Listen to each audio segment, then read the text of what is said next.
Across centuries, sages, mystics, and philosophers have whispered the same secret in different tongues.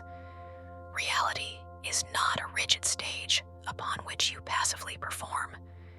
It is a living, breathing mirror reflecting the shape of your inner world. Cause and effect is not merely the dry mechanical law you learned in school. It is a sacred feedback loop between thought, energy, and experience. This is not about superstition or blind faith.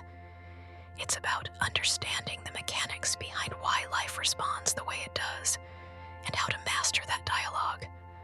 Whether you call it alignment, manifestation, divine law, or quantum resonance, the truth remains. Reality is shaped from the inside out. The Creator's art is not force, it is coherence.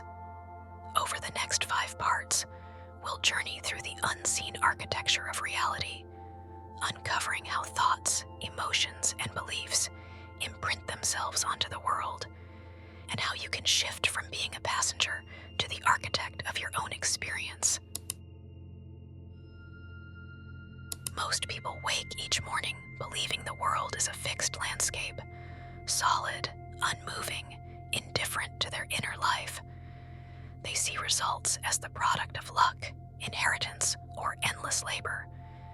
Yet beneath the surface lies a different truth. You are swimming in an invisible field of potential, where every possibility already exists, waiting for the right signal to crystallize into form. This field is not outside you, it is you. Your consciousness is constantly in conversation with it, sending and receiving impressions. Every thought, every emotion, every belief is a broadcast into this responsive medium, and it answers with absolute precision.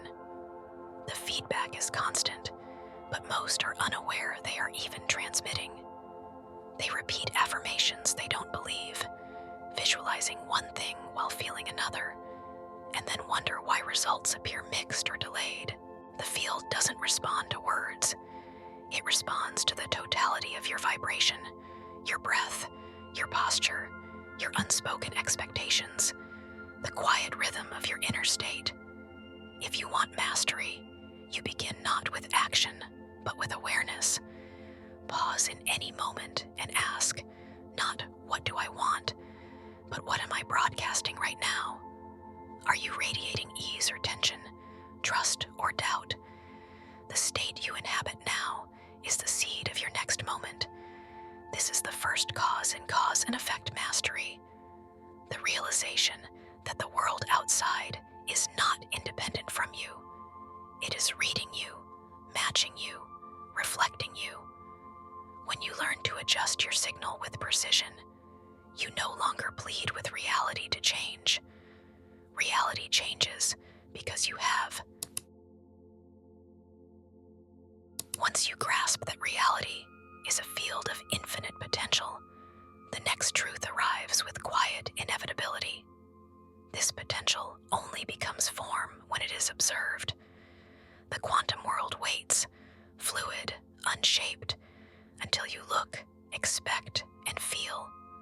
Your focus is the brush that paints possibility into matter. Observation is not just the casual glance of your conscious mind. It is the steady attention of your entire being, your subconscious patterns, your emotional undertones, even the posture of your body. The subconscious, in particular, is the tireless observer. It never sleeps, never stops filtering and defining reality through the blueprint it holds about who you are and what is possible for you. This is why you can try to manifest a new reality, yet keep recreating the same circumstances. Your deeper, hidden observations still collapse the same outcomes. You may imagine abundance while your subconscious quietly scans for proof of lack. You may visualize love while expecting disappointment. The field obeys the dominant signal, not the fleeting wish. Ancient teachings hinted at this in parables and ritual. Modern physics brushes the same edges, with experiments showing that particles individuals behave differently when watched. Both point to the same truth. Consciousness shapes reality, and the shape it takes depends on the quality and clarity of your observation. To master cause and effect, you must train the observer within. This begins with aligning your conscious desire and subconscious expectation so they no longer contradict. You replace mental images of failure with images of fulfillment, held not in desperate strain, but in calm certainty. You rehearse the feeling of already living in the outcome until it becomes familiar, natural, inevitable.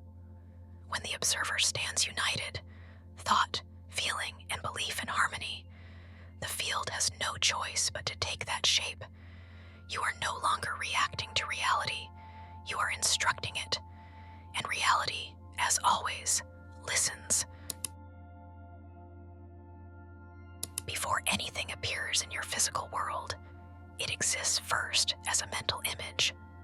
Thought is the architect's blueprint, the invisible mold into which the universe pours its raw substance. This is not metaphor. It is the mechanical law behind creation. Most people think of thoughts as fleeting, private companions. Here one moment, gone the next. In truth, each thought is a vibrational signal, precise in frequency, magnetic in nature. Hold it with clarity and conviction, and you instruct reality to take its shape. Let it flicker with doubt or contradiction, and the image becomes distorted before it has the chance to materialize. This is why reality so often mirrors the inner chaos of the mind. People imagine what they want, yet their dominant mental pictures are of delay, loss, or fear. The field doesn't choose sides. It simply obeys the clearest, strongest image sustained over time. Visualization, then, is not idle daydreaming.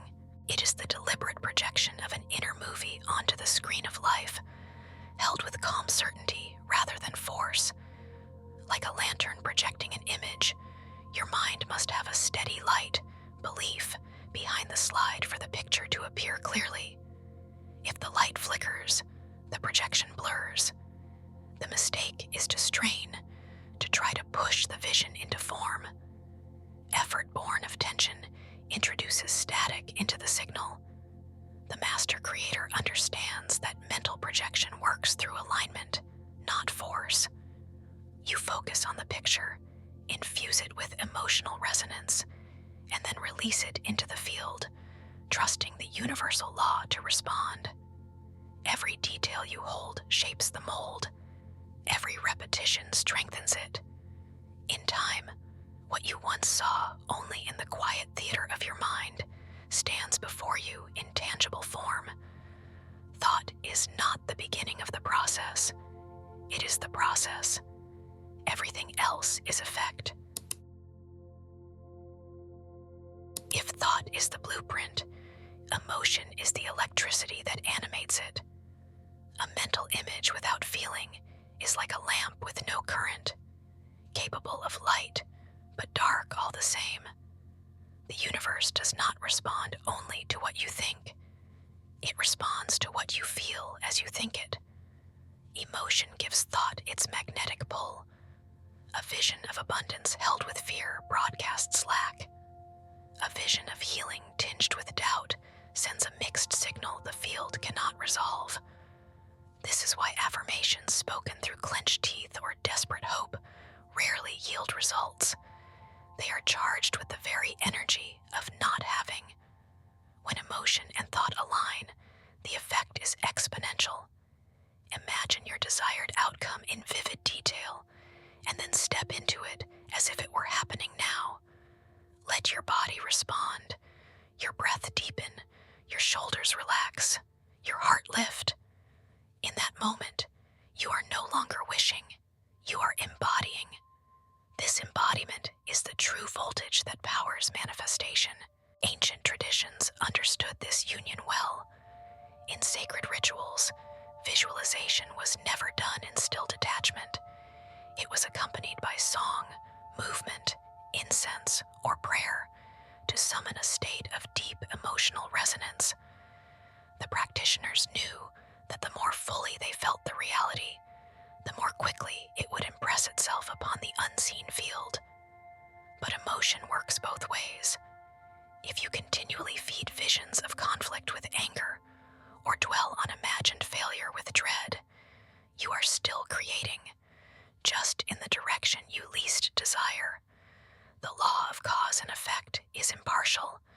It amplifies whatever signal you sustain. To master the chain, you must become the steward of your emotional current.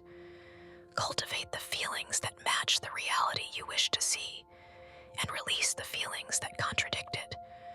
When the heart and mind speak the same language, reality answers in kind. By now, the architecture of creation is clear. The field responds to your signal. Observation collapses potential into form. Thought provides the mold, and emotion charges it with voltage. But knowing this in fragments is not enough. Mastery comes when these elements are woven into a single deliberate practice. Alignment. Alignment is not a mystical accident. It is the conscious act of bringing thought, feeling, and expectation into harmony, and then holding that state with steadiness. You begin each creation not by looking outward, but by turning inward to calibrate the signal you are broadcasting. Still the static. Before you project, quiet the mental noise. This can be done through breathwork, meditation, or even a simple pause to feel your body's presence. You are clearing the lens before the image is set. Choose the picture. Form the mental image of your desired outcome as clearly as you can. Let it be specific enough to stir your senses, yet open enough for the universe to deliver in ways you might not expect. Infuse with emotion. Step into the image as if it were already real. Let gratitude, joy, and certainty fill you, not as forced feelings, but as natural responses to your imagined experience. Release and trust. Once the image is clear and charged, you release it. This is not letting go in defeat. It is allowing the universal law to do its work without your interference. Strain only disrupts the current. Live in coherence. In the days that follow, act, speak, and choose as if your outcome is inevitable. This consistency tells the subconscious that the new state is real, reinforcing the signal until the outer world matches it. In truth, cause and effect is not about forcing the effect. It is about becoming the cause so completely that the effect must appear. You are not wrestling with reality. You are conducting it. The law is already in motion, and when you align with it, creation is not effort, it is response. The great shift happens when you stop seeing yourself as a bystander in a fixed universe and begin to understand yourself as the prime mover of your experience. Cause and effect mastery is not about manipulating life. It is about understanding that life is already obeying you moment by moment.